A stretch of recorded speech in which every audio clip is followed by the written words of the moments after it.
Dapatkan koleksi buku karya Ustadz Dr. Ariful Bahri Hafizahullahu Ta'ala.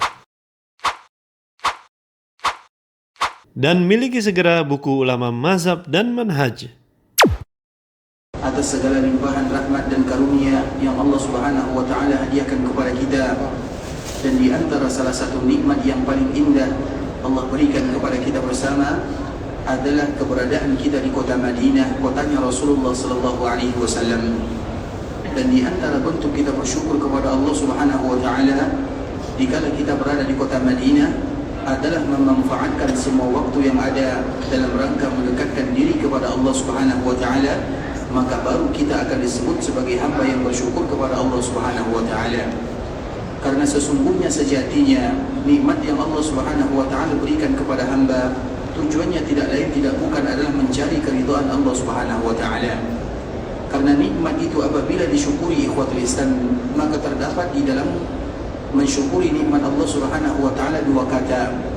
Yang pertama, orang yang bersyukur kepada Allah Subhanahu wa Ta'ala, mereka disebut dengan Al-Hafiz. Al-Hafiz itu artinya adalah orang yang menjaga. Karena dengan bersyukur kepada Allah seolah-olah kita menjaga nikmat yang ada.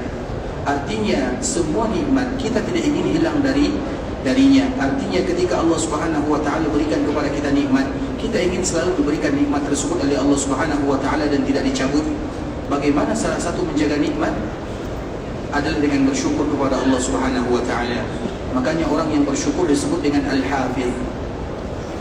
Kemudian yang kedua, orang yang bersyukur kepada Allah Subhanahu wa Ta'ala disebut dengan Al-Jalib.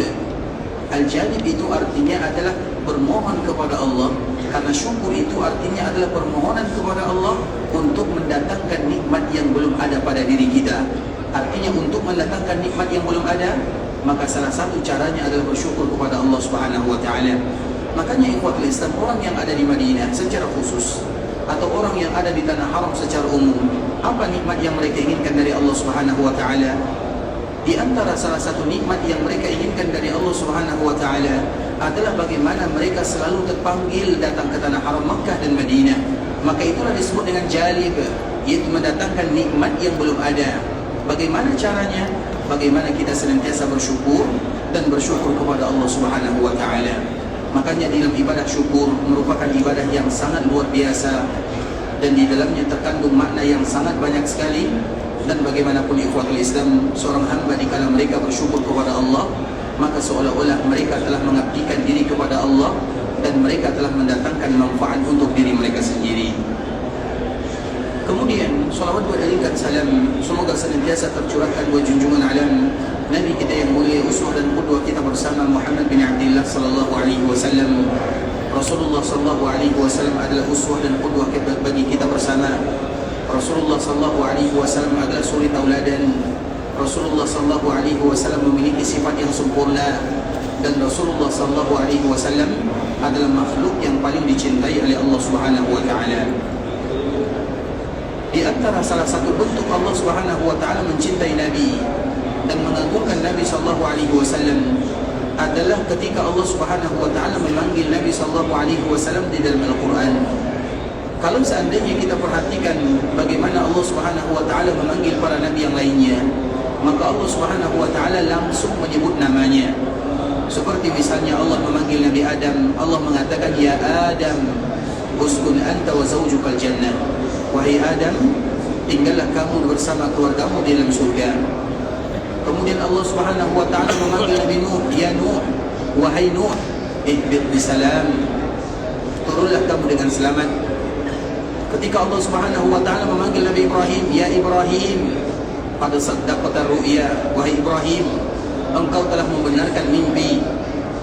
Allah Subhanahu wa Ta'ala memanggil Nabi Yahya, "Ya Yahya, khudil kitaba biquwwah."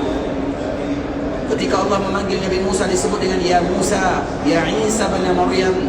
Artinya ketika Allah Subhanahu wa Ta'ala memanggil para nabi, Allah memanggil dengan namanya.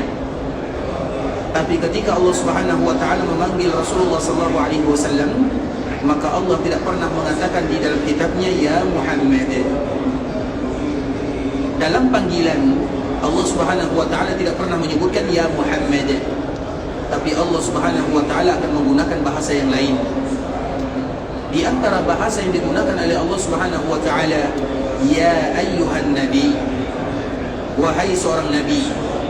Ya ayyuhar rasul, balligh ma unzila ilaika min rabbik, wahai utusan. Artinya Allah Subhanahu wa taala tidak pernah memanggil Nabi sallallahu alaihi wasallam dengan panggilan nama. Allah selalu memanggil Nabi dengan nubuwah dan risalah. Ya ayyuhan nabi, ya ayyuhar rasul, tidak pernah Allah mengatakan ya Muhammad.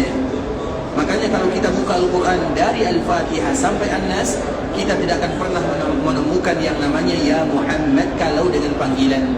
Tapi kalau min babil khabar, kalau seandainya Allah ingin mengkabarkan, maka Allah menyebutkan nama Nabi. Seperti misalnya Muhammadun Rasulullah, wa ma Muhammadun illa Rasul. Disebutkan nama Nabi SAW, tapi itu bukan panggilan, itu pemberitahuan.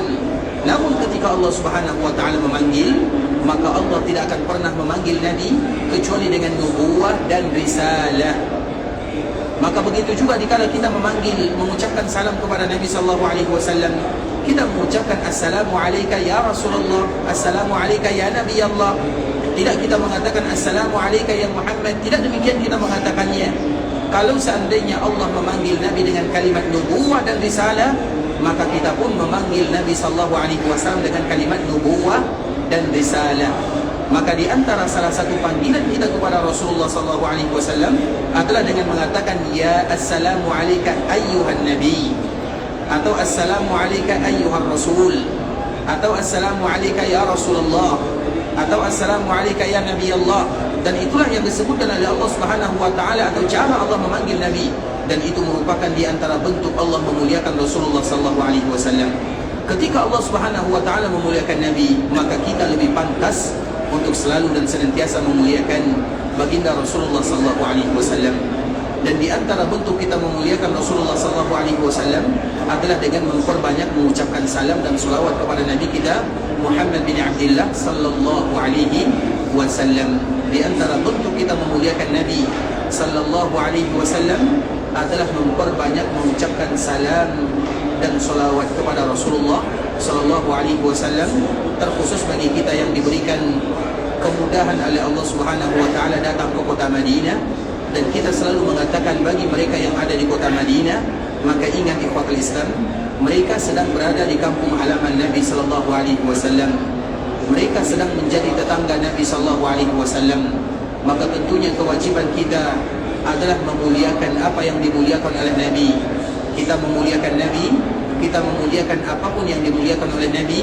Dan salah satu yang dimuliakan oleh Nabi adalah kampung halamannya. Bagi kita yang sedang berada di kota Madinah, maka mereka harus ingat ini adalah kampung halaman Nabi sallallahu alaihi wasallam, dan kita sedang berada di kampung halaman Nabi.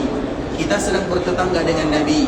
Maka di antara kewajiban yang harus kita ketahui, bagaimana menjaga adab dan etika kepada Nabi, begitu juga menjaga adab dan etika selama kita berada di kampung halaman Nabi sallallahu alaihi wasallam. Dan salah satu etika yang kita jaga kepada Nabi adalah bagaimana kita selalu mengagungkan Nabi sallallahu alaihi wasallam. Dan etika kita dikala kita berada di kampung halaman Nabi, bagaimana pula kita mengagungkan, menghargai, menghormati, menjunjung tinggi kampung halaman Rasulullah sallallahu alaihi wasallam. Karena memang di antara hakikat cinta kepada Rasulullah sallallahu alaihi wasallam adalah mencintai apapun yang dicintai oleh Nabi sallallahu alaihi wasallam. Itu adalah di antara bentuk cinta. Makna cinta kepada Nabi, mencintai semua yang dicintai oleh Rasulullah sallallahu alaihi wasallam. Dan salah satu yang dicintai oleh Nabi adalah kampung halamannya, adalah kota Madinah. Maka kota Madinah disebut dengan Madinatu Rasulillah sallallahu alaihi wasallam. Madinah ini disebut dengan kampung halaman Nabi. Dan di antara salah satu nama kota Madinah adalah Al-Habibah. Di antara salah satu nama kota Madinah adalah Al-Habibah. Dan Al-Habibah itu artinya adalah kampung halaman yang wajib dicintai oleh kaum muslimin karena kecintaan mereka kepada Rasulullah sallallahu alaihi wasallam. Sehingga setiap kali kita berada di kota Madinah, maka kita harus ingat kalimat ini. Kita bukan berada di kampung halaman kita. Kita juga bukan berada di kampung halaman biasa, tapi kita berada di kampung halaman baginda Nabi yang mulia. Makanya selama kita berada di kota Madinah, kita harus menjaganya, menjaga dari semuanya. Menjaga dari kerusakan, menjaga dari kotoran, menjaga dari asap rokok misalnya, semuanya harus dijaga. Selama kita berada di kota Madinah, ingat ikhwatul Islam, semuanya harus kita jaga. Ini kampung halaman Nabi. Jangan pernah samakan kampung Nabi dengan kampung kita, tidak pernah sama. Karena di antara salah satu kewajiban kita kaum muslimin adalah mencintai kampung halaman Nabi, karena Nabi mencintai kampung halamannya. Sehingga kita akan mencintai apapun yang dicintai oleh Nabi. Salah satu yang dicintai oleh Nabi SAW adalah kota Madinah. Maka dengan itu pula Madinah disebut dengan Al-Habibah. Al-Habibah itu artinya kampung halaman yang wajib bagi kita untuk mencintainya. Karena terlalu banyak ikhwatul Islam bukti cinta Nabi SAW kepada kota Madinah. Dan di antara salah satunya apa yang disebutkan oleh Anas bin Malik radhiyallahu taala anhu, bahwa Nabi SAW semenjak menjadikan Madinah sebagai kampung halaman, Nabi tidak pernah meninggalkan Madinah. Nabi tidak pernah keluar dari kota Madinah. Dikala Nabi hidup atau setelah Nabi wafat, Nabi tidak akan pernah meninggalkan Madinah. Dikala Nabi hidup, Nabi tidak pernah keluar dari kota Madinah kecuali hanya untuk beribadah atau berjihad di jalan Allah Subhanahu wa taala. Sehingga Nabi SAW semenjak diusir oleh orang-orang yang ada di Mekah Al-Mukarramah, maka Madinah menjadi kampung halaman Nabi SAW. Nabi tidak pernah lagi mau meninggalkan kota Madinah untuk selama-lamanya. Dikala Nabi hidup atau dikala Nabi sudah wafat, Nabi tidak akan pernah meninggalkan kota Madinah. Dan itulah kemuliaan kota Madinah yang paling luar biasa. Kalau seandainya kota Mekah merupakan kota yang didatangi oleh semua para Nabi dan para Rasul, kalau seandainya daerah Syam merupakan daerah yang mana itu merupakan daerah para Nabi dan para Rasul, maka cukup yang menjadikan kemuliaan kota Madinah, dikala yang ada di dalam kota Madinah adalah manusia yang paling mulia, imamnya para Nabi dan para Rasul. Mekah adalah daerah yang mulia, karena itu merupakan daerah berkumpulnya para Nabi dan para Rasul. Begitu juga Syam, Baitul Maqdis, itu adalah daerah yang paling mulia, karena di sana juga berkumpul para Nabi dan para Rasul. Tapi yang membuat kota Madinah semakin mulia adalah adanya Nabi SAW di sini untuk selama-lamanya. Dikala Nabi hidup 10 tahun lamanya di kota Madinah, Nabi tidak pernah keluar dari kota Madinah kecuali untuk berjihad dan beribadah. Selain itu Nabi tidak akan pernah keluar dari kota Madinah. Makanya sahabat Anas bin Malik yang selalu menemani Nabi, yang menjadi pembantu Nabi, menyebutkan, Nabi kalau seandainya harus keluar dari kota Madinah karena ada urusan untuk berjihad atau untuk melaksanakan ibadah, maka Nabi SAW hatinya akan sangat merindukan kota Madinah. Artinya Nabi SAW ingin cepat pulang ke kota Madinah. Kemudian jika Nabi pulang ke kota Madinah dan Nabi melihat Madinah dari jarak jauh, maka Nabi akan mempercepat langkah dan gerakannya. Kalau Nabi berjalan seperti biasa, maka Nabi akan mempercepat langkahnya. Kalau Nabi menaiki tunggangannya atau kendaraannya, maka Nabi akan menggerakkan kendaraan tersebut. Kenapa Nabi melakukan yang demikian? Anas bin Malik menyebutkan di akhir hadis, min hubbiha, karena Nabi SAW cinta kepada kota Madinah. Artinya Nabi SAW mencintai kota Madinah. Makanya wajib bagi kita untuk mencintai kota Madinah. Dan mencintai kota Madinah tidak cukup dengan kata-kata, tapi mencintai kota Madinah harus ada buktinya. Makanya kita harus membuktikan apa cinta kita kepada kota Madinah. Apa buktinya kita mencintai kota Madinah? Sebagaimana kita harus membuktikan cinta kita kepada Nabi, begitu juga kita harus membuktikan cinta kita kepada kota Nabi SAW. Dan di antara salah satunya adalah bagaimana kita menjaga adab, etika, kita junjung tinggi, kita hormati. Karena di antara salah satu kemuliaan kota Madinah, Madinah itu adalah tanah yang diharamkan. Artinya haram. Apa makna haram? Haram itu artinya adalah hormat. Karena kalimat-kalimat hormat itu diambil dari bahasa haram, menghormati, mengharamkan. Karena kalimat hormat, hurmah, diambil dari bahasa Arab yaitu hurmah. Hurmah itu artinya adalah bagaimana kita menjunjung tinggi. Jangan sama amalan dan perbuatan kita di kota Nabi dengan di daerah-daerah yang lainnya. Sehingga selama kita berada di kota Nabi, ikhwatul Islam, maka hargai kota Nabi SAW. Jaga ibadah, jaga pandangan, jaga lisan, jaga mata, jaga kaki, jaga semuanya. Jangan pernah kita melakukan tindakan yang biasa kita lakukan selama kita berada di daerah yang bukan haram. Makanya selama kita berada di tanah haram ini, dan selalu kita memberikan contoh ikhwatul Islam, ketika kita berada di tanah haram, terkhusus dikala kita berada di kota Madinah, Kalau bisa yang mubah-mubah saja atau yang mubah-mubah pun kita berusaha untuk menghindarinya. Dan kita selalu memberikan contoh ikhwatul Islam seperti misalnya ketika kita berada di kota Madinah, maka mungkin bagi kita untuk pergi atau ingin misalnya santai sambil menonton televisi misalnya. Menonton televisi apa hukumnya? Secara hukum asal itu adalah perkara yang mubah, tidak dianjurkan dan tidak pula dilarang, mubah selama yang ditonton itu adalah perkara-perkara yang mubah. Sehingga dikala kita melakukan di kota Madinah, sebenarnya itu adalah perkara yang mubah.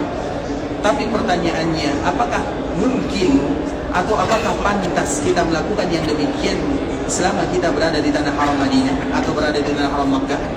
Apakah kita mengeluarkan uang yang begitu banyak, perjalanan yang begitu melelahkan, kita meninggalkan semuanya, meninggalkan pekerjaan, meninggalkan orang tua, meninggalkan anak istri, jauh-jauh datang kita ke tanah haram, kemudian kita santai di kamar sambil menonton televisi misalnya? Apakah itu yang akan kita lakukan? Tidak jawabannya. Artinya menonton itu ikhwatul Islam, terutama perkara-perkara yang mubah, tidak menjadi masalah. Tapi apakah pantas kita lakukan dikala kita berada di kota Madinah? Maka jawabannya tidak pantas. Kalau seandainya perkara yang mubah tidak pantas kita lakukan, dianjurkan bagi kita meninggalkannya, bagaimana dengan perkara yang makruh? Apalagi perkara-perkara yang haram, maka tinggalkan itu semua. Karena kita datang ke sini untuk mencari ampunan Allah Subhanahu wa taala, bukan hanya sekedar datang kemudian kita duduk. Tidak, tujuan kita adalah untuk mencari ampunan Allah. Tidak ada satupun ibadah yang kita lakukan di sini kecuali mendatangkan keridhaan Allah Subhanahu wa taala. Maka wajar ikhwatul Islam, orang yang datang melaksanakan ibadah haji dan umrah, terkhusus orang yang melaksanakan ibadah umrah, di antara salah satu keutamaan yang akan mereka dapatkan ada dua. Minimal mereka mendapatkan dua. Yang pertama, akan diampunkan dosa-dosanya oleh Allah Subhanahu wa taala. Kenapa dosa mereka diampunkan oleh Allah? Karena terlalu banyak ibadah yang bisa mendatangkan pahala. Apapun ibadah yang kita lakukan, pahalanya bukan satu atau dua, berlipat ganda pahalanya. Karena tidak mungkin ibadah yang kita lakukan di tanah haram sama dengan ibadah yang kita lakukan di tanah halal, tidak mungkin. Sehingga apapun ibadah yang kita lakukan, maka akan diberikan pahala yang luar biasa oleh Allah Azza wa Jalla. Sehingga orang yang datang melaksanakan ibadah umrah, wajar kalau seandainya Allah Subhanahu wa taala ampunkan dosanya. Mengapa demikian? Karena terlalu banyak ladang pahala yang bisa memberikan kepada mereka pahala dan menutup dosa-dosa mereka semuanya. Makanya orang yang datang melaksanakan ibadah umrah, di antara salah satu bonusnya, Allah hilangkan dosa dari dirinya. Kemudian apalagi bonus yang kedua, Allah hilangkan kefakiran dari dirinya. Artinya mereka tidak akan miskin dengan beribadah kepada Allah Subhanahu wa taala. Kenapa demikian ikhwatul Islam? Karena ini merupakan tarbiyah, di mana kita ditarbiyah oleh Allah Subhanahu wa taala dan juga oleh Rasulullah sallallahu alaihi wasallam untuk mendekatkan diri kepada Allah dengan ibadah-ibadah. Makanya dikala kita berada di sini, tujuan kita adalah berlomba beribadah, bukan berlomba melakukan kegiatan-kegiatan yang lainnya. Apapun kegiatan yang bisa menghalangi kita untuk beribadah di tanah haram Makkah Madinah, maka kita undur. Tidak ada satupun rangkaian ibadah. Kalau hanya sekedar pergi jalan-jalan saja ikhwatul Islam, maka tunggu dulu. Karena Makkah dan Madinah ini adalah nikmat yang harus kita syukuri, dan di antara bentuk kita bersyukur kepadanya, memanfaatkan semua waktu yang ada dalam rangka beribadah kepada Allah. Maka jangan pernah ada kaum muslimin ketika mereka datang ke tanah haram Makkah Madinah kecuali tujuannya adalah untuk beribadah, bukan untuk sekedar pergi berjalan-jalan sahaja. Kemudian ikhwatul Islam, di antara salah satu ibadah yang paling mulia, terkhusus dikala kita berada di tanah haram Makkah dan Madinah, adalah melaksanakan ibadah salat. Dan salah satunya adalah melaksanakan ibadah salat di dalam Masjid Rasulullah SAW. Melaksanakan ibadah salat di dalam Masjid Nabawi ikhwatul Islam, di bagian manapun di dalam Masjid Nabawi, maka itu hukumnya sama. Kita ulang lagi ikhwatul Islam, melaksanakan ibadah salat di dalam Masjid Nabawi di bagian manapun, maka secara hukum asal itu sama pahalanya. Yang membezakan pahalanya mungkin saf yang pertama, saf yang kedua, saf yang ketiga, tapi secara umum maka pahalanya sama. Tapi yang membuat berbeza itu ikhwatul Islam adalah usaha mereka untuk beribadah kepada Allah Subhanahu wa taala. Makanya kaidah disebutkan oleh para ulama, seorang yang beribadah kepada Allah kemudian mereka mendapatkan tingkat kesulitan. Artinya misalnya ada orang yang salat, kebetulan tempat tinggal mereka jauh, Semakin jauh tempat tinggal mereka, maka berarti mereka merasakan kesulitan datang ke dalam Masjid Nabawi. Mereka harus berjalan, ada yang 500 meter, ada yang 1 kilo misalnya. Ketahuilah ikhwatul Islam, di antara salah satu kaidah umum disebutkan oleh para ulama, al-ajru biqadri al-masyaqqah. Sesungguhnya pahala akan diberikan oleh Allah Subhanahu wa taala sesuai dengan tingkat kesulitan yang kita rasakan. Semakin sulit kita beribadah, maka semakin besar pahala yang akan kita dapatkan. Nah, begitu juga salat di dalam Masjid Nabawi. Secara hukum asal, salat di Masjid Nabawi itu semua pahalanya sama. Mau itu di dalam Raudhah, mau itu di Masjid Nabi, mau itu masjid yang dibangun oleh Nabi, atau masjid yang diperluas oleh Umar bin Khattab, atau yang diperluas oleh Utsman, atau masjid lama, atau masjid sekarang, semuanya sama. Tapi yang membuat berbeza itu adalah tingkat kesulitannya. Makanya kenapa orang yang ada di Raudhah mereka mendapatkan pahala yang luar biasa? Karena mendapatkan Raudhah itu tidak mudah. Tidak sama dengan kita beribadah di dalam masjid yang lainnya. Misalnya ke Raudhah, itu pun 1 kali dalam 1 perjalanan. Kami juga mendengarkan berita 1 kali dalam 1 tahun.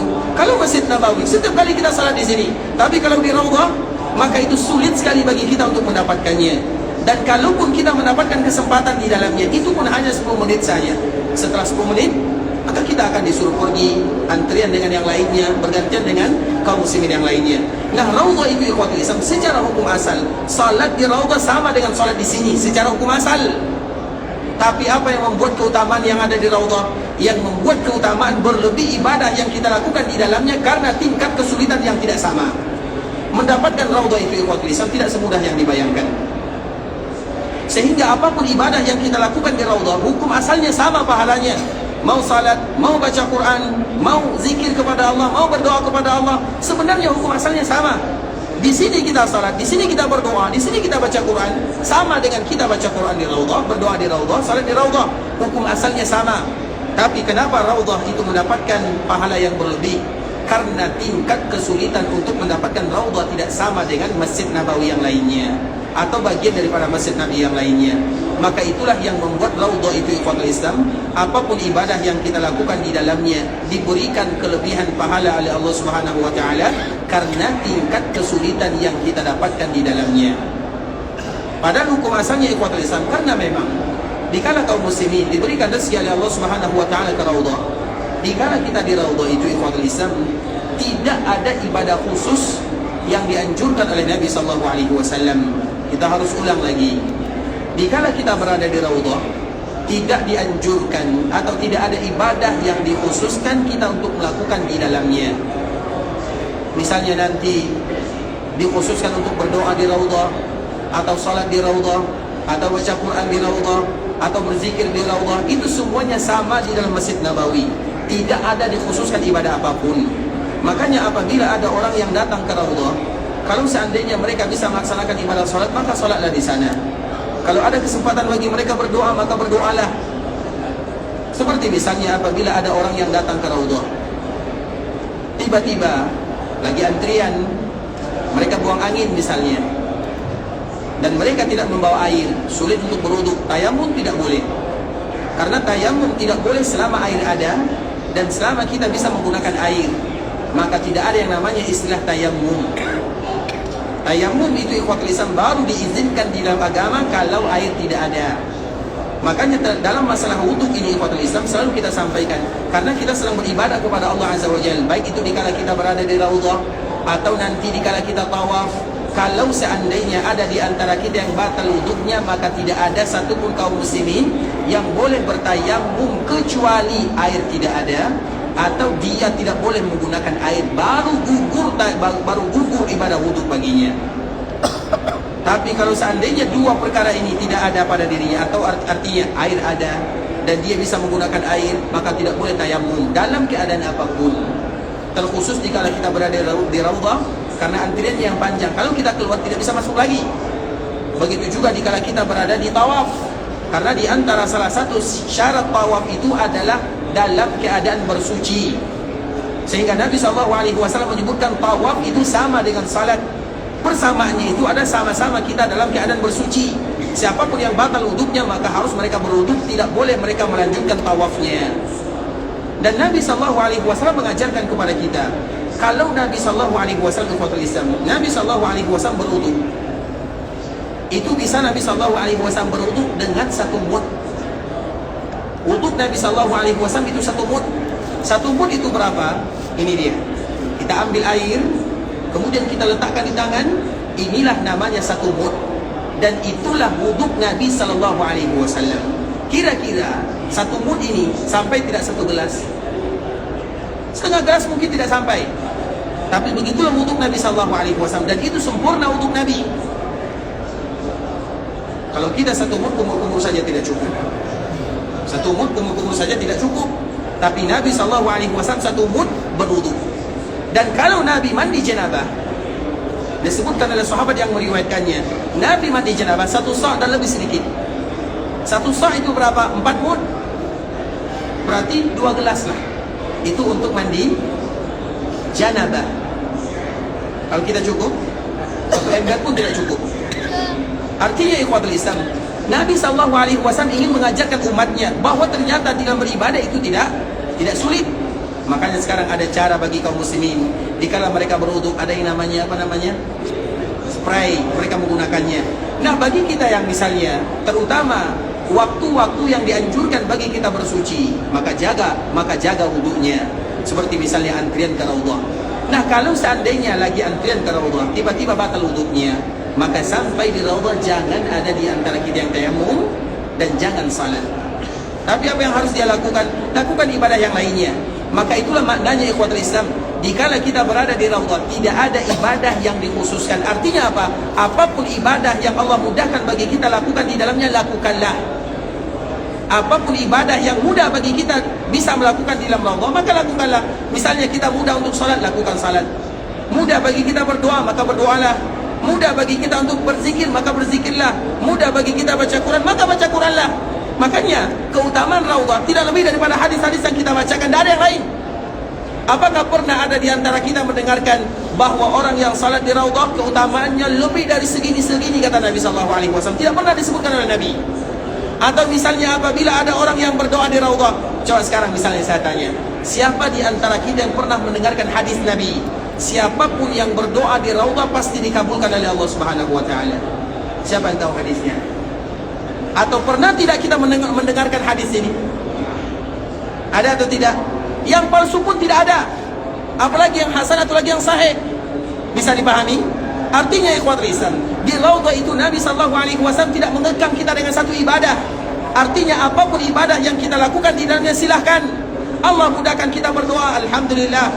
Dimudahkan bagi kita salat, memperbanyak salat, alhamdulillah. Yang tidak boleh itu jangan tidur di Raudhah. Itu saja yang tidak boleh. Karena biasanya ikhwatul Islam, ada sebahagian kaum muslimin diberikan kemudahan masuk ke Raudhah, kemudian dia duduk sambil memejamkan mata, kemudian dia mengatakan Allahu Akbar, datang malaikat bertemu denganku. Itu yang tidak boleh ikhwatul Islam. Makanya dikala kita berada di Raudhah, terutama waktu-waktu kita yang tidak terlalu banyak, sekarang 10 menit, mungkin paling banyak maksimal 15 menit, kecuali di waktu-waktu salat, maka manfaatkanlah untuk melakukan semua ibadah yang bisa kita lakukan. Dan memang ibadah yang paling mulia yang dianjurkan bagi kita melakukannya adalah ibadah salat. Tapi kalau seandainya kita tidak bisa melaksanakan ibadah salat, maka lakukan ibadah yang lainnya. Kenapa kita mengatakan yang demikian ikhwatul Islam? Karena kalau seandainya kita mengkhususkan satu ibadah di dalam Raudhah, kemudian tiba-tiba kita tidak bisa melakukan ibadah tersebut, maka kita pun akan kesal di dalamnya. Kita merasa tidak sempurna ibadah yang kita lakukan. Maka itulah maknanya kenapa kita mengatakan tidak ada ibadah khusus.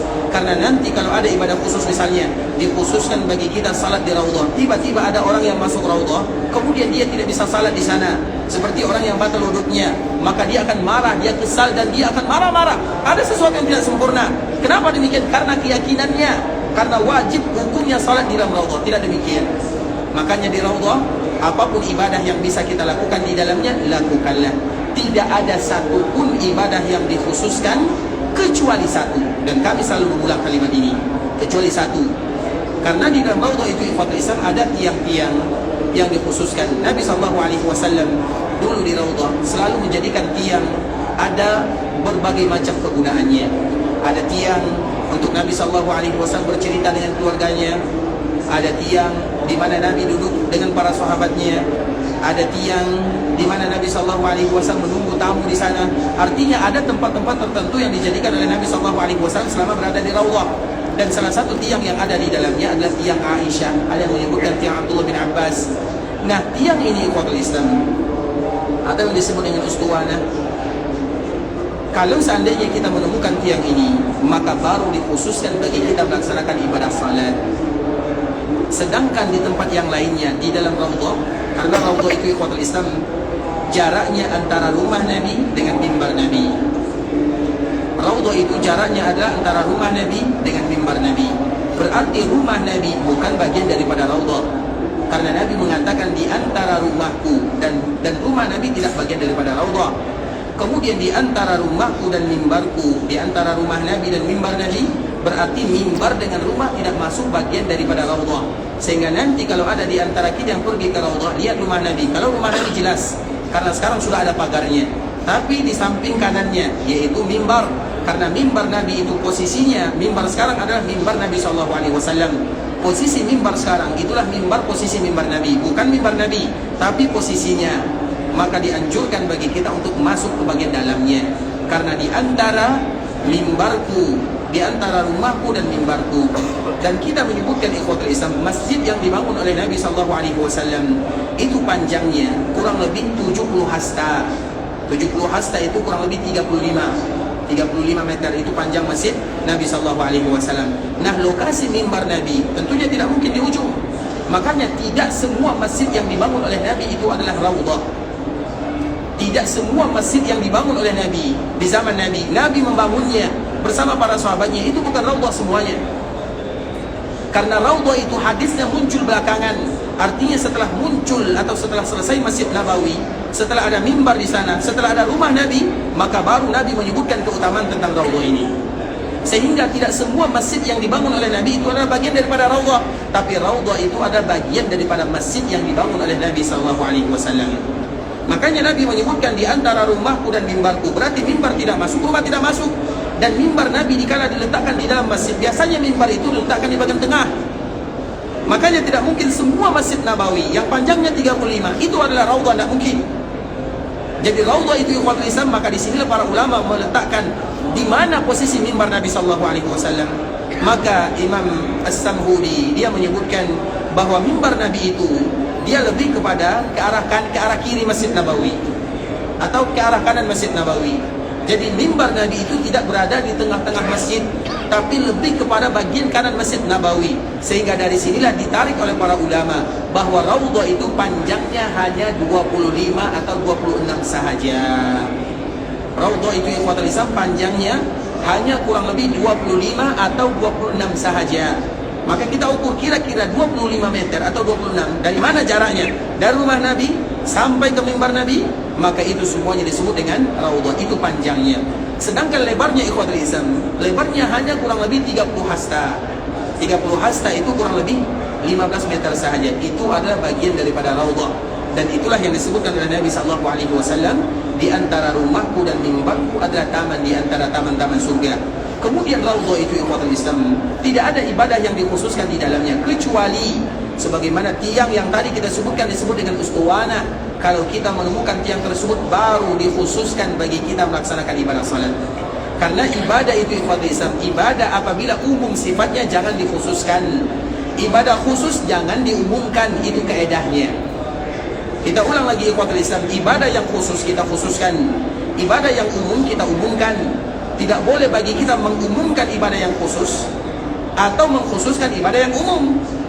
Seperti misalnya ketika kita setelah sholat fardu, kemudian mana yang lebih bagus setelah sholat fardu, baca Quran atau istighfar? Mana yang bagus? Mana yang bagus? Istighfar. Kenapa istighfar? Karena dikhususkan oleh Nabi SAW. Makanya bagi mereka yang setelah sholat fardu ikhwatul Islam, jangan buka mushaf. Bukan berarti mereka tidak boleh buka mushaf, tapi waktu itu mereka tidak boleh membuka mushaf karena ada ibadah yang lebih utama daripada mushaf tersebut, yaitu kalimat astagfirullah, astagfirullah, astagfirullah. Kemudian itu pun, misalnya ada orang yang beristighfar setelah sholat, dia beristighfar kepada Allah, astagfirullah, astagfirullah, astagfirullah, astagfirullah 10 kali. Boleh atau tidak? Boleh atau tidak? 10 kali boleh atau tidak? Boleh atau tidak? Boleh atau tidak? Baik. Yang mengatakan boleh apa alasannya? Itu saja. Tidak menjadi masalah. Tidak ada larangan. Di dalam ibadah kita tidak boleh bertanya mana larangannya, tapi mana perintahnya. Baik, mana perintahnya? Baik, Masya Allah, barakallahu fiik. Bisa di syakarallahu lakum ikhwatul Islam. Ikhwatul Islam, itulah namanya ibadah khusus, ibadah umum.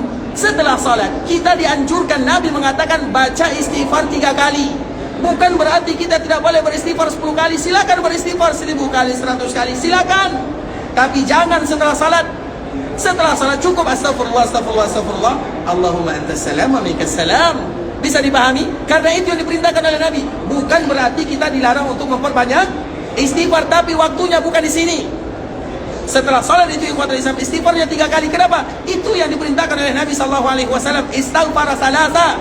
Nabi beristighfar 3 kali. Itulah maknanya ibadah khusus. Nabi mengkhususkan dengan jumlah bilangan, maka jangan ganti yang lain.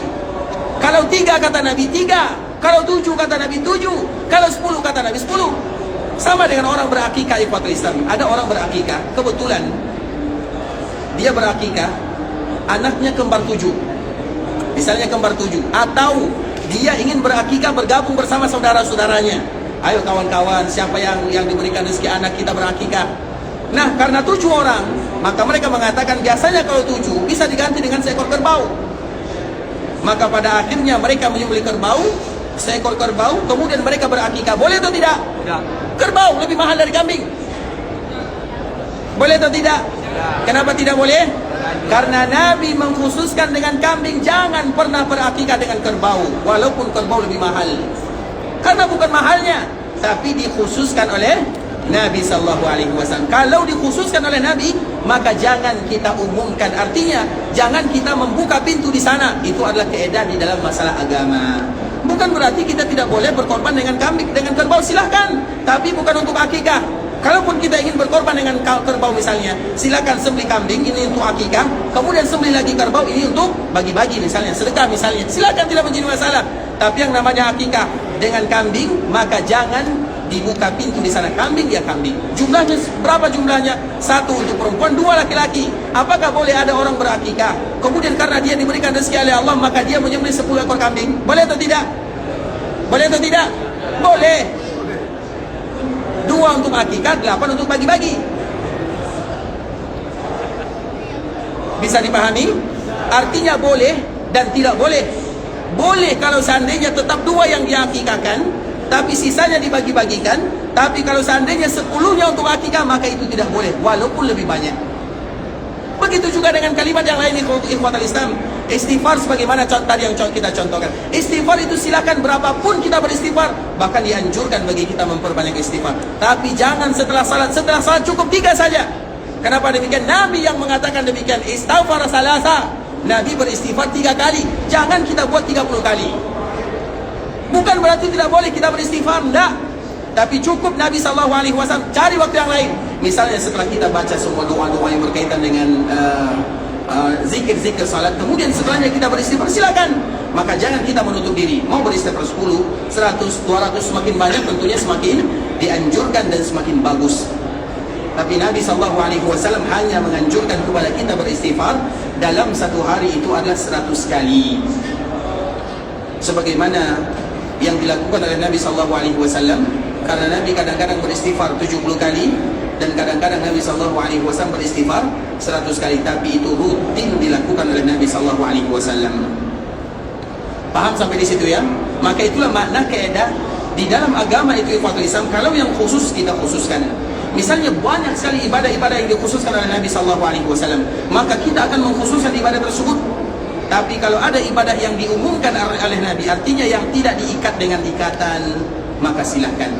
Seperti misalnya, contoh misalnya, setelah sholat asar, ini selalu kita berikan contoh. Setelah sholat asar, mana yang lebih bagus antara baca Quran dengan sholat? Setelah sholat asar, Yang paling bagus waktunya pada waktu itu adalah baca Al-Quran. Kenapa tidak salat? Kalau kita salat misalnya, bagaimana dengan Al-Quran? Bukan tidak ada contoh. Dia keluar dari Masjid Nabawi, kemudian dia masuk lagi, dia tentunya akan salat. Iya atau tidak? Karena salat tahiyat. Tapi misalnya dia ingin memperbanyak salat atau memperbanyak baca Quran, maka jawabannya adalah memperbanyak membaca Al-Quran. Kenapa demikian? Itu waktunya. Begitulah ibadah ikhwatul Islam. Likulli maqalin maqam wa likulli maqamin maqal. Setiap ibadah itu ada kedudukan masing-masing. Bukan kita dilarang baca Quran, bukan kita dilarang salat, tidak. Tapi waktunya harus kita lihat. Itulah yang namanya dikhususkan oleh Nabi dan diumumkan oleh Nabi SAW. Dan itu banyak sekali di dalam masalah agama ikhwatul Islam. Makanya di dalam masalah kita beragama, di dalam masalah agama ini, kita harus mengkiaskan yang demikian. Contoh misalnya, di zaman Imam Malik rahimahullahu ta'ala, kita tahu di antara salah satu keutamaan kota Madinah, salah satu keutamaan kota Madinah adalah kota yang paling jauh miqatnya. Di antara salah satu keutamaan kota Madinah adalah kota yang paling jauh miqatnya. Artinya semakin jauh miqatnya, semakin banyak pahalanya. Karena semakin banyak kita akan mengucapkan labbaik Allahumma labbaik. Sedangkan miqat yang lainnya mungkin 100 kilo, 150. Kalau Madinah berapa jauh miqatnya? 400 sampai 450. Itu adalah miqat yang terpanjang. Kemudian ikhwatul Islam, mana yang lebih mulia? Tanah tempat Nabi SAW membangun rumahnya, yang Nabi berdiam di sana, atau tanah miqat, mana yang paling mulia? Tanahnya mana yang paling mulia? Nah, tentunya jawabannya adalah tanah tempat tinggal Nabi SAW. Miqat itu ikhwatul Islam dulu adalah lembah, tidak ada masjid di sana. Dan kewajiban kita di miqat. Makanya kalau kita sampai di miqat, boleh tidak kita tidak turun di sana? Sampai di miqat, kita duduk saja di mobil, kemudian kita berangkat. Boleh atau tidak? Boleh atau tidak? Betul boleh nih. Berarti nanti di miqat tidak usah turun ya? Hah? Apakah afdal turun atau tidak turun? Ini bukan masalah afdal. Ini bukan masalah afdal. Karena kalau kita mengatakan afdal turun, mana buktinya? Tentu kita bertanya, apa alasannya? Siapa bisa jawab? Karena yang diperintahkan kita untuk melakukannya dikala kita berada di miqat, tidak boleh melewati miqat kecuali dalam keadaan ihram. Itu yang dituntun di dalam agama. Mau kita turun, mau kita tidak turun, itu urusan kedua. Apalagi dulu, miqat itu tidak ada apa-apanya, hanya sekedar lembah, panas, tidak ada masjid. Sekarang baru kita lihat ada masjid. Kemudian kita bisa mandi di sana, kita bisa berwudu di sana, kita bisa buang hajat di sana. Itu sekarang, kalau dulu tidak ada. Bisa dipahami? Artinya ikhwatul Islam, nah tempat ini miqat dengan tempat Nabi, tentunya tempat Nabi yang paling mulia. Maka ada orang di zaman Nabi atau di zaman Abdullah, di zaman Imam Malik rahimahullahu ta'ala, dia miqatnya lain. Bermiqat dia dari perkuburan Nabi SAW dengan alasan ini lebih mulia, dengan alasan ini lebih mulia daripada miqat. Kemudian dipanggil oleh Imam Malik, "Wahai fulan, apa yang kamu lakukan di sini?" "Aku ingin bermiqat di sini." Maka Imam Malik mengatakan miqat penduduk Madinah adalah Dzulhulaifah. Miqat penduduk Madinah adalah Dzulhulaifah. Kemudian apa kata orang tersebut? "Wahai Imam, ini tempat yang lebih mulia, dan aku menambahnya lebih daripada miqat yang sesungguhnya aku tambah." Berarti kaedahnya semakin ditambah semakin banyak pahalanya itu kalau menurut dia. Tapi tidak demikian menurut agama. Menurut agama miqat tetaplah miqat, tidak boleh dirubah walaupun dari sisi perkuburan Nabi SAW, walaupun jaraknya lebih jauh daripada Nabi SAW. Kenapa demikian? Karena Nabi sudah mengkhususkannya. Sesuatu yang telah dikhususkan oleh Nabi SAW maka tidak boleh dirubah walaupun banyak yang lebih mulia darinya. Sehingga itulah di dalam agama Islam, di dalam agama itu banyak akan kita temukan sesuatu yang ajib, yang kadang-kadang tidak bisa kita memaksakan kehendak kita, atau kita bisa atau tidak bisa memahami secara tekstual. Kita contohkan misalnya, Imam Abu Hanifah selalu memberikan contoh seperti ini kepada Islam. Misalnya kita contohkan, misalnya air seni atau air kencing. Itu air kencing itu najis atau bukan? Najis atau bukan? Najis. Kalau kita buang air seni, air kencing, maka kewajiban kita adalah sekedar membersihkan saja, selesai. Baik, bisa dipahami? Baik, kemudian air mani. Air mani najis atau tidak? Tidak. Tapi setiap air mani keluar maka kita wajib mandi. Sesuatu yang tidak najis kita mandi, padahal tidak najis. Bahkan kalau menyentuh pakaian, maka pakaian juga boleh dibawa salat, sebagaimana Nabi SAW melakukannya. Dan kita wajib mandi. Tapi kalau yang najis keluar, maka kita tidak mesti mandi, padahal najis. Itulah yang selalu disebutkan oleh Imam Abu Hanifah ikhwatul Islam. Artinya begitulah agama, agar kita tahu bahwa agama itu harus dikembalikan kepada Nabi SAW. Apa yang Nabi khususkan kita khususkan, apa yang Nabi umumkan kita umumkan. Artinya kita ikat diri kita ini dengan apa yang disebutkan oleh Nabi SAW, dan itu banyak sekali contohnya. Makanya kemarin kita menyebutkan di antara salah satu orang yang terusir dari telaga Nabi, yang mana telaga Nabi akan berdiri di atas mimbarnya, adalah mereka yang mulai merubah-rubah agama Nabi SAW. Agama Nabi itu ikhwatul Islam sudah sempurna, jangan dirubah-rubah apalagi ditambah. A kata Nabi, maka kita katakan A. Z kata Nabi, maka kita katakan Z. Dan itu banyak sekali contohnya. Seperti misalnya ikhwatul Islam, karena kadang-kadang apabila kita mulai merubah contoh, misalnya contoh yang ringan-ringan saja. Di antara salah satu agama Nabi SAW, ini agama Nabi, adalah bagaimana kaum muslimin mereka senantiasa minum dengan tangan kanan. Ini adalah agama kita semuanya. Maka tidak ada yang namanya muslim mereka masih minum dengan tangan kiri. Seorang muslim mereka tidak akan minum dengan tangan kiri. Seorang muslim mereka tidak akan makan dan minum dengan tangan kiri. Dan kita masih banyak menyaksikan yang demikian di ikhwatul Islam. Padahal itu adalah sunnah biasa. Itu kaidah yang disebutkan oleh Nabi SAW. Makan minum dengan tangan kanan habis secara mutlak, kecuali kalau ada uzur, seperti tangan kanan tidak ada atau sakit, itu alasan yang lainnya. Tapi apapun kondisinya ikhwatul Islam, maka makanlah, minumlah dengan tangan kanan, hilangkan tangan kiri. Kalaupun bisa ikhwatul Islam, bahkan kedua-duanya juga jangan. Misalnya kita sedang makan, kemudian tangan kanan kita ini kotor, kemudian kita ambil, kemudian kita seperti ini, gelas juga akan dicuci. Tidak akan ada orang yang makan, atau tidak akan ada orang yang minum dari gelas kita, kecuali kalau kita Nabi. Siapa di antara orang yang akan minum dari gelas kita? Siapa? Tidak ada. Kenapa kita malu untuk memegangnya? Dipegang saja, biarkan kotor. Artinya ikhwatul Islam untuk melaksanakan dan menerapkan sunnah Nabi SAW. Coba kita perhatikan. Ketika ada orang yang makan bersama Nabi, dia makan bersama Nabi, kemudian dia makan dengan tangan kiri.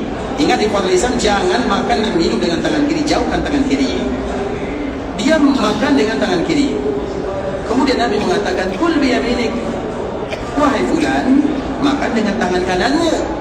Kul biyaminik, makan dengan tangan kananmu. Kemudian orang ini mengatakan, karena bisa jadi karena keegoisannya, karena kesombongannya, karena orang yang sombong itu adalah yang sulit menerima kebenaran. Itulah sombong yang sesungguhnya.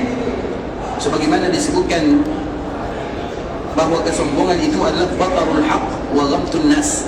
Sombong itu dua. Yang pertama, orang yang tidak mau menerima kebenaran. Ini sudah jelas ini benar, tapi dia mencari alasan. Makanya tingkat kesombongan itu ikhwatul Islam adalah tingkat yang sulit untuk disebutkan. Kemudian ikhwatul Islam, Nabi mengatakan makan dengan tangan kanan. Dia mengatakan aku tidak bisa. Apa kata Nabi? Lastata'ta, kamu tidak akan bisa. Apa yang terjadi ikhwatul Islam? Maka setelah Nabi mengatakan kalimat ini, selama-lamanya dia tidak lagi bisa menggunakan tangan kanannya. Artinya lumpuh untuk selama-lamanya. Padahal hanya sekedar makan dan minum dengan tangan kanan, dan itu termasuk di antara sunnah Nabi SAW. Dan masih banyak lagi sunnah-sunnah Nabi SAW. Contoh yang berikutnya, misalnya sunnah siwak. Kita tahu sunnah siwak. Kadang-kadang kalau kita bersiwak di sini biasa, tapi coba kita lihat apabila ada saudara kita kaum muslimin yang bersiwak di daerah kita masing-masing, apa yang kita katakan? Ini tongkat dibawa kemana-mana. Atau dengan bahasa-bahasa yang lain, siwak itu hanya bisa di tanah Arab. Kalau di sini kita makan jengkol, bagaimana bisa makan siwak pakai siwak? Atau dengan bahasa-bahasa yang lainnya, iya. Maka jangan pernah terucap bahasa-bahasa seperti ini. Karena bagaimanapun siwak itu ada sunnah Nabi. Kalau kita cemoohkan, maka ingat kisah ini yang dibawakan oleh Imam Nawawi rahimahullahu ta'ala. Kita selalu menyebutkan kisah ini ikhwatul Islam, kalau tidak salah kami bawakan dalam kitab ini, yaitu kisah orang yang mengolok-olokkan sunnah Nabi SAW. Kemudian setelahnya dia hamil. Jadi ada namanya laki-laki yang hamil, itulah dia, laki-laki yang hamil. Dikala dia diberikan siwak kepada Nabi Islam, ini sekedar contoh saja. Artinya nanti akan kita kiaskan kepada sunnah Nabi yang lainnya. Jangan pernah bermain-main dengan sunnah Nabi, ditambah, dikurangi, ataupun mengolok-olokkannya. Sama saja semuanya. Ketika diberikan siwak kepadanya, maka dia bermain-main, hanya sekedar bermain-main. Kemudian biasanya siwak kita letakkan di mulut, dibersihkan di gigi, maka dia ambil siwak, digosok-gosokkan di pantatnya. Hanya bermain, untuk bermain, bercanda kalau bahasa kitanya. Maka ingat ikhwatul Islam, jangan pernah jadikan agama sebagai candaan apapun namanya. Kalau bercanda bukan dalam masalah agama, cari yang lain. Makanya bercanda di dalam agama itu ikhwatul Islam tidak boleh kelewatan. Bercanda itu ibarat garam. Garam kalau tidak ada dalam makanan, hambar. Tapi kalau terlalu banyak, maka tidak ada harganya. Tidak ada orang yang mau makan. Begitulah dalam agama. Bercanda dalam agama itu ikhwatul Islam hanya sekedarnya saja, yaitu ibarat garam. Makanya apalagi dalam belajar agama, menyampaikan ilmu agama, tidak boleh kita banyak bercanda. Boleh sekedarnya. Kenapa? Karena ini agama Allah Azza wa Jalla. Qul abillahi wa ayatihi wa rasulihi kuntum tastahzi'un. Apakah harus Allah yang kalian permainkan, Rasul yang kalian olok-olokkan, atau agama ini yang kalian permainkan, canda guraukan? Tidak boleh. Makanya ikhwatul Islam, apapun masalah agama, jangan jadikan sebagai permainan, apapun bentuknya. Kalau itu adalah bagian daripada agama, kalau kita tidak bisa melakukannya, jangan jadikan permainan atau olok-olokan. Begitu juga dengan siwak ini. Dia bercanda ikhwatul Islam, dia sambil anggaplah muda-muda, pemuda duduk, kemudian ada bersiwak, kemudian diletakkan siwak di pantatnya. Sebenarnya biasa, tapi ini agama Allah Subhanahu wa Ta'ala. Apa yang terjadi ikhwatul Islam? Setelah dia melakukan itu, maka dia hamil. Laki-laki yang hamil itulah dia. Makanya kalau ada yang bertanya, apakah ada laki-laki yang hamil? Ada. Ini dia. Tapi apa yang ada dalam isi perutnya? Yaitu hewan. Hewan ini ikhwatul Islam, ekornya seperti ekor tikus, mulutnya seperti ikan yang banyak taringnya. Dikala hewan ini ada di dalam perutnya, maka tentunya hewan ini hidup. Digigitnya semua yang ada dalam perutnya, habis isi perutnya, khususnya jantungnya, lambungnya. Bagaimana dia hidup? Kemudian ikhwatul Islam, 3 hari dia kesakitan, pada akhirnya keluarlah. Semua orang melihat bagaimana hewan ini keluar. Kemudian setelah hewan ini keluar, maka orang-orang yang lain merasa terkejut, merasa heran. Kemudian orang ini pun pada akhirnya meninggal setelahnya, karena di dalam perutnya itu habis semuanya, dimakan oleh hewan tersebut. Hanya gara-gara apa? Gara-gara masalah siwak. Begitulah ikhwatul Islam di dalam masalah sunnah Nabi SAW. Maka itu merupakan kaidah yang harus kita ketahui. Apapun sunnah Nabi, kalau kita bisa melakukannya, alhamdulillah. Tapi kalau belum bisa, jangan diketawakan saudara-saudara kita yang melakukan. Seperti misalnya cadar misalnya. Oh, cadar itu adalah pakaian orang Arab. Hati-hati lisan. Suatu saat nanti bisa diputuskan oleh Allah Subhanahu wa Ta'ala. Kalau tidak bisa melakukannya, lakukan. Kalau tidak bisa, jangan diolok-olokkan, selesai. Putri Nabi semuanya, istri Nabi semuanya, mereka memakainya. Kemudian kita mengatakan itu adalah tradisi orang Arab. Dari mana perkataan ini? Makanya tidak boleh ikhwatul Islam kita contohkan kepada yang lainnya. Kalau bisa kita lakukan, alhamdulillah. Kalau kita mengatakan tidak wajib, Ustaz, juga tidak menjadi masalah. Tidak ada masalahnya. Yang mengatakan wajib silakan, yang mengatakan sunnah silakan. Tapi ingat, jangan pernah diolok-olokkan mereka yang melakukannya. Kisahkan atau kiaskan kepada yang lainnya. Begitulah cara kita mengagungkan Nabi SAW. Makanya ikhwatul Islam, salah satunya adalah orang-orang yang diusir dari telaga Nabi adalah mereka yang merubah-rubah agama Nabi SAW, atau mereka yang mengolok-olok agama Nabi SAW. Agama bukan untuk dipermainkan, agama untuk diamalkan.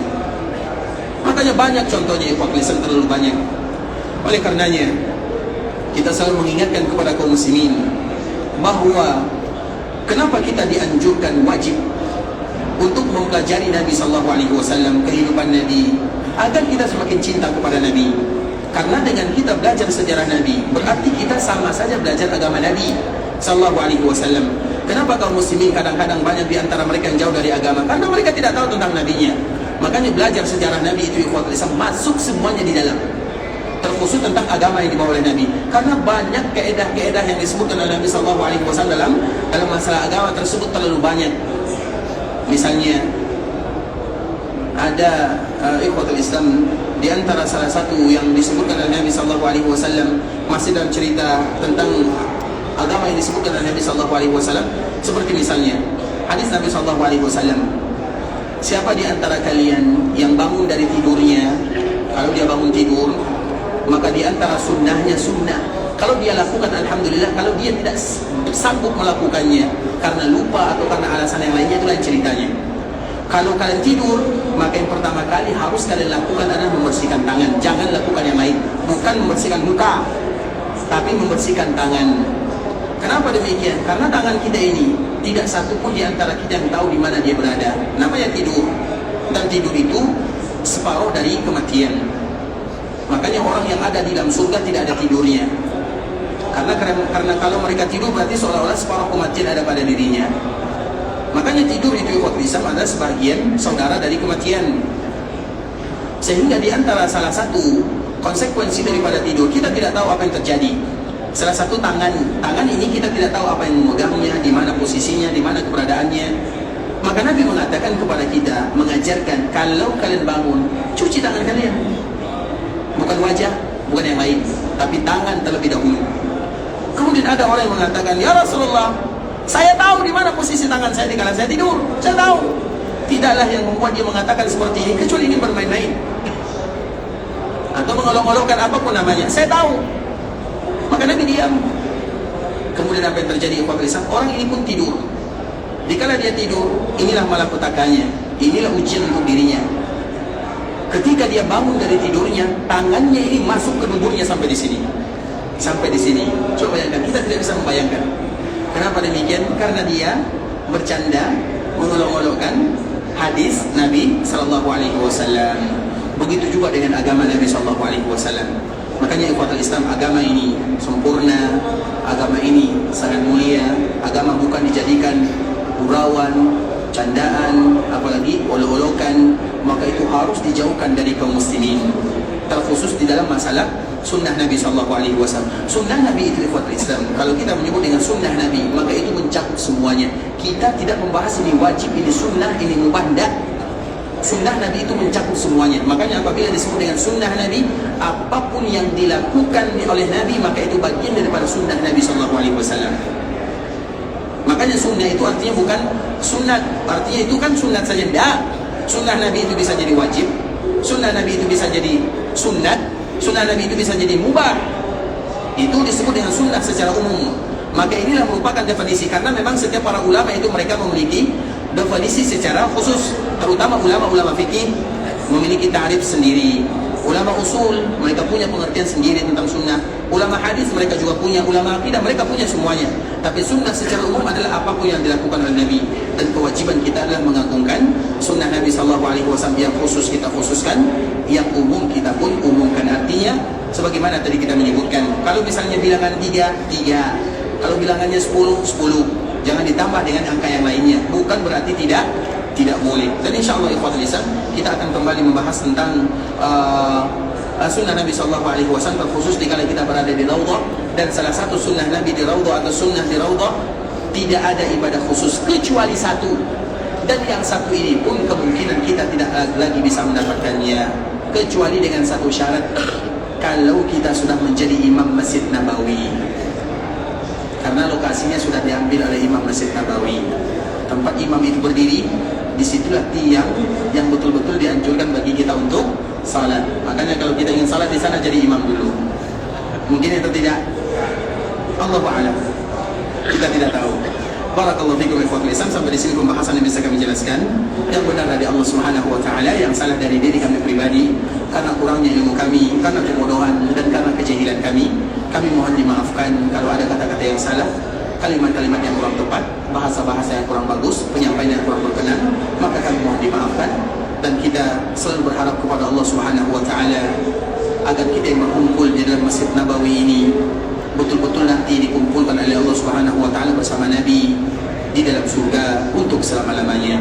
Semoga Allah Subhanahu wa taala ampunkan dosa kita, dosa orang tua kita, dosa keluarga kita, dosa saudara kita, dan dosa seluruh kaum muslimin. Kalau ada di antara kita yang ingin pergi ke Makkah untuk beribadah, semoga Allah menerima semua amal ibadahnya. Allah kabulkan doanya, dijadikan umrahnya adalah umrah yang mabrurah, wa sa'yan mashkura, wa dhanban maghfura. Dan kita berharap kepada Allah Subhanahu wa taala agar Allah berikan keberkahan dalam kehidupan kita, kemudahan dalam setiap urusan, dilancarkan rezeki kita, diberikan kepada kita anak-anak yang saleh dan salehah, kemudian dimudahkan urusan kita untuk mendapatkan surga Allah Subhanahu wa taala. Kita berharap kepada Allah agar kita selalu ikhlas dalam beribadah, istiqamah dalam agama, dan tidaklah kita bertemu dengan Allah kecuali dalam keadaan husnul khatimah. Kita tutup dengan doa kafaratul majlis. Subhanakallahumma bihamdika asyhadu an la ilaha illa anta astaghfiruka wa atubu ilaik. Wa sallallahu wa sallim ala nabiyyina wa habibina wa khalilina wa sayyidina Muhammadin wa ala alihi wa sahbihi wa sallam tasliman katsira. Assalamualaikum warahmatullahi wabarakatuh.